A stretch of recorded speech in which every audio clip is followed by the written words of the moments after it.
Growth is uncomfortable. Transformation is difficult. Is it? I'd like to respectfully disagree. I don't believe that transformation is difficult. I don't believe that growth requires discomfort. I think it's one of the things we may experience, not the thing we experience. And by now, you know, this is me, right? Always introducing a little bit of nuance into whatever it is we're talking about. I think that this idea traces back into academia, into learning theory, especially with Mezirow talking about transformational learning theory. I'm gonna nerd out for just a second, and then I'll come back into it.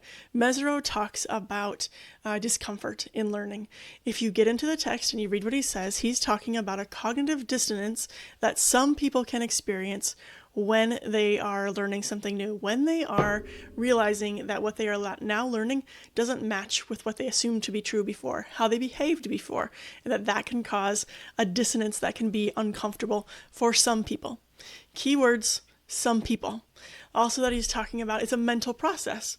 I think that is expanded into our current approach of transformation is hard. Growth is hard. It's uncomfortable. And I think that is an overgeneralization and it's overbroad. Why does that matter? Getting out of our comfort zone does not equal growth. What we're doing there is we're actually renaming the action that's happening with a feeling that some of us have. And what is the action that we're actually having that is required? It's exiting the status quo, right? We're not continuing to go with things as normal. We're suspending that. We're going to explore another option, whatever that may be. That's the action. That is feeling neutral. It can be positive, it can be negative, it can be hard, it can be easy, right? But it's not a feeling. It's important to distinguish those two things. I know it's a nuance, but it matters. Why does it matter? Reason number one, when we say growth is uncomfortable, we're making it kind of this big thing in our heads. We're making it something that feels like an ordeal in some ways. Like, yes, I should probably do that, but am I really ready for it? Maybe Monday, maybe tomorrow. Let's do that tomorrow, right? We're making it a bigger deal. And that delays our pursuit of that change. That puts an obstacle in front of us. Some things are big. Some things do require planning. Not everything, not every change, not every transformation. And what do we mean by transformation? I'm talking about things that change the way you approach the world, change the way you think about things, change your understanding of what's happening here.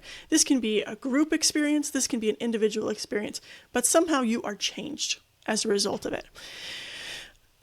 Things that are smaller, that don't require a lot of discomfort. I have bought a kitchen appliance that has literally changed my life. I have read a book that has changed my life. It could be something like joining a new walking group. It could be snorkeling in Hawaii and seeing all the life that is under the ocean that we just take for granted all the time. We don't even know that it's there. All of these things bring about a change, a transformation in us. When I say read a book, it could be fiction. It could be a memoir. It could be nonfiction. It could be a children's book.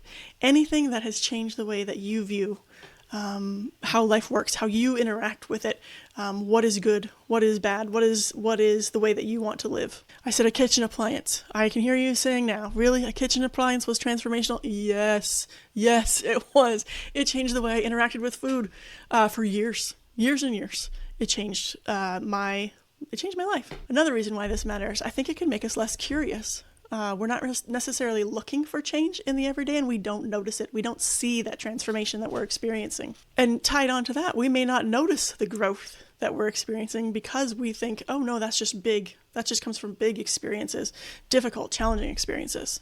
I think it can also affect the way that we facilitate and design growth for others, whether that is in parenting, whether that is in a project at work where you are designing a program that others will experience some sort of transformation in. If we assume that change and transformation is uncomfortable, we may establish a new status quo of what our programs are supposed to be like. We may pay less attention to the details that ease people through the program. We may be more accepting of unnecessary, unhelpful obstacles that are just making things harder for people because, change is supposed to be difficult. Transformation requires some push through itness, some resilience. Resilience is so good. Grit is so good. Push through itness is so good. And they are not default requirements for transformation and change. They are good. They are not equivalent. Transformation, growth can happen in so many places, not only in the discomfort. Am I saying we should all be making things more easy for everyone? Do not hear that. That is not my position. I am not saying, everyone, go make things easier. I am saying transformation, growth can be found in so many places. In the discomfort, in the comfort, in the book, in the this took everything within me to make it happen. It's in all the places.